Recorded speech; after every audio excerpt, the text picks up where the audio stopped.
2019-yili meni $3000 uxlatishgan. Kimligini aytib o'tirmayman, uyaltirib. Bu odam lekin juda ham mashhur odam. Ismini aytmayman, lekin YouTube, Instagramda juda ham mashhur odam.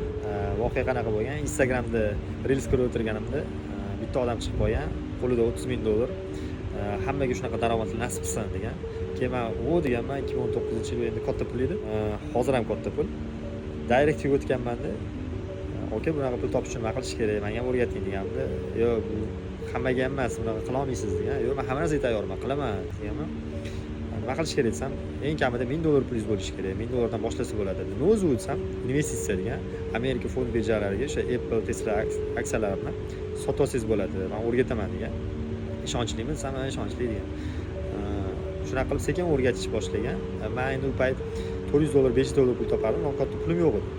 Keyin unaqa pulim yo'q desam, men sizga yonimdan $1000 tikib beraman. Keyin oyma-oy $200 ajrata olasizmi? Ha, $200 dan uzvorasiz degan. Bo'ldi, zo'r aka, menga o'rgating, iltimos deganman.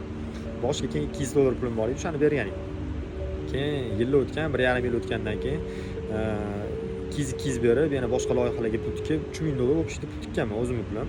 Va o'sha pul 7,5-8,000 bo'lib, o'pishda tanlab shunaqa bo'lgan. Anaqa o'pishi puli investitsiyalar bilan, foydalari bilan 7,5-8,000 bo'lgan. Va 1,5 yil o'tgandan keyin birdaniga yo'q qo'ygan o'sha odam.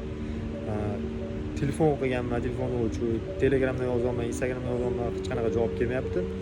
Keyin 2 oy, 3 oy topa olmaganman, harakat qilib topa olmaganman.